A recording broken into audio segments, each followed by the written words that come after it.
Now I'm hoping that that's a good shot, right? Yeah. Yeah, cool. All right. So, tell me, leverage, which you guys have got to talk about, yeah? Yeah. What do you reckon about that? Do you reckon that should be a little straighter, do you think? Yeah. So the general rule with golf, from a structural point of view, is we want that butt of the golf club, so the butt end of the grip here, we want it to try and push it, point into your left groin, essentially, somewhere around there. So that'll be quite straight there. So how do you think we're going to do that? Because we've got a couple of different ways that we can do it. We can either push it that way with our hands, or I can tilt you about 5 to 7 degrees that way, and magically that'll push the handle forward. So why would I want to tilt you 5 to 7 degrees that way with your spine? Keeps all alignment. Yeah, pretty much. Well, your right hand's lower than your left on the golf club, right? So therefore this right shoulder's got to be lower than the other one. So if we give you a little bit of a tilt this way, then everything's going to match up pretty nicely. So this hip, generally speaking, is 2 or 3 degrees higher than the other. And then all of a sudden we match it up this side. So we don't have to move that much. We can just rotate around that axis. Okay? So if we can get you to there, alright? Because what's going to happen here is you're going to start moving around on me. And if that moves around, what happens, do you think? Miss the ball, basically. Yeah, you change the contact point with the ground, right? That contact point becomes anywhere sort of along that line there, in that area there. Now that's going to be pretty difficult when you've got grass and stuff like that involved, right? So, let's go. Oops, I better put our little friend back here.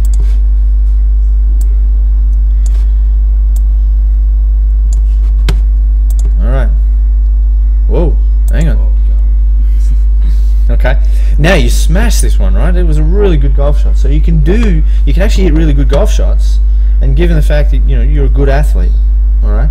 So that means that you can make mistakes and we can still get away with it. But the problem is that we can't do that over and over again. That's the problem, right? Yeah. So in 2/100ths of a second, which is about the time that it takes from the golf club to get down from there down to here, you're going to have to make some pretty cool compensations, right?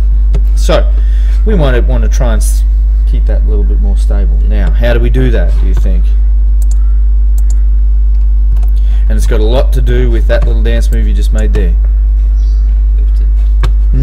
Okay. Our little friend Newton, right, said if we push into the ground, it pushes it equal and opposite back at us. Okay.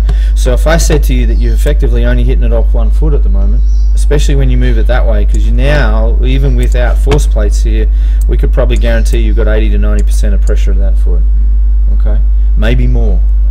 So this one's just sitting there doing nothing.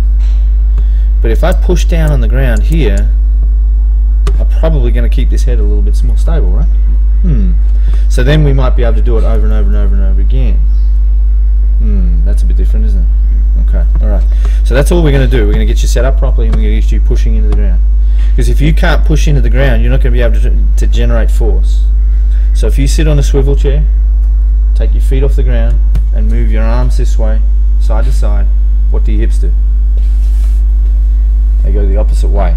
Okay, so if we push into the ground, we're going to generate a nice bit of amount of force through here, and that's where it all begins. Not from up here, from down here.